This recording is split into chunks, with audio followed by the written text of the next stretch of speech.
I want you to think about what it takes to push Melania Trump to a podium. This is a woman who picks her moments. She does not do press conferences. She does not do damage control. She does not chase headlines.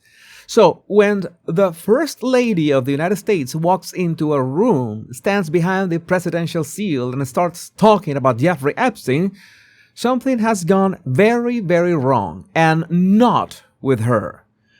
My name is Jesus Enrique Rosas, I'm the Power Pundit, and today I'm going to walk you through what Melania Trump just did, why she had to do it, and the one part of her statement that nobody is talking about yet. So here's what happened. Melania Trump delivered a formal statement from the White House. No interview, no softball questions, a prepared, deliberate, on-the-record statement, and she opened with this. Good afternoon. The lies linking me with the disgraceful Jeffrey Epstein need to end today. Now, before we get into what she said, I need you to understand why she had to say it, because the why is the part that should make you angry. For months now, there has been a coordinated effort to drag Melania Trump into the Epstein scandal. Not with evidence, not with testimony, not with court documents, with innuendo, with anonymous sources, with a guy named Michael Wolff who writes books full of things he cannot prove. Michael Wolff claimed that Epstein introduced Melania to Donald Trump. He claimed she was very involved in Epstein's social circle. He even repeated Epstein's claim that Donald and Melania first got together on Epstein's private plane. And media outlets ran with it. The Daily Beast published a story with the headline, Melania Trump very involved in Epstein scandal. That headline, for the First Lady of the United States, based on the word of a convicted predator, repeated by a gossip author. And here's what happened next. Melania's lawyers sent a letter. The Daily Beast took the story down. They issued a public apology. They even removed the podcast episode where Wolff made the claims. Then James Carville, the Democratic strategist, made similar claims on his own podcast. Melania's lawyers sent another letter. Carville publicly apologized and retracted his statements.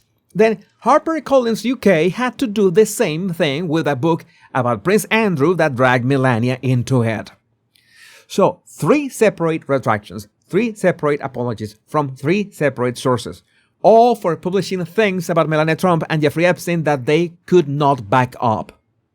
To date, several individuals and companies have been legally obligated to publicly apologize and retract their lies about me, such as Daily Beast, James Carville, and HarperCollins UK.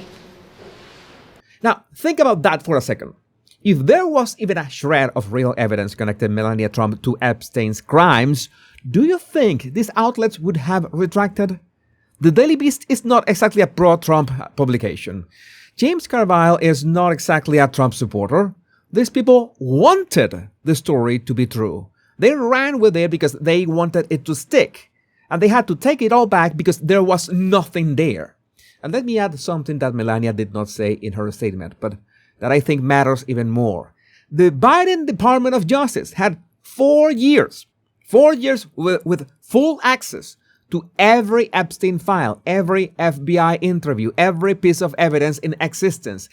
If Donald Trump or Melania Trump had any real connection to Epstein's crimes, do you honestly believe that the same DOJ that raided Mar-a-Lago, that indicted Trump on 91 counts, that tried to put the man in prison, would have just left that card on the table? They would have played it. They would have played it on day one. They didn't play it because there was nothing to play. And everybody knows that Donald Trump, what Donald Trump actually did. He banned Epstein from Mar-a-Lago. He cooperated with investigators during the original Epstein prosecution in Florida.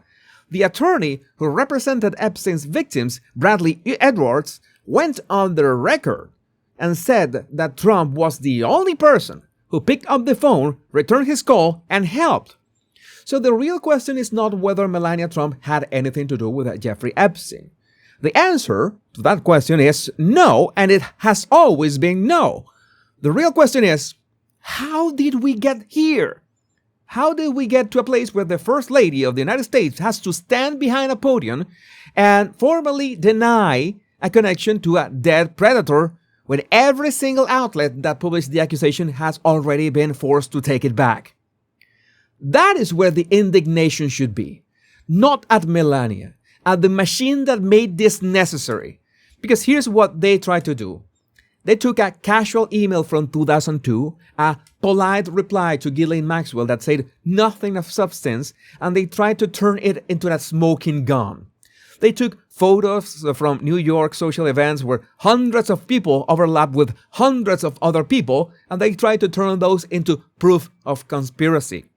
They took the words of Jeffrey Epstein, a man who lied about everything to everyone for decades, and they treated his claims like sworn testimony. And the worst part is that they knew it wasn't true. The retractions prove they knew. They published it anyway, because the accusation does the damage. The retraction comes a week later in small print and nobody sees it. But Melania saw it, and she did something about it. And this is the part that I think changes everything. Because Melania did not just defend herself.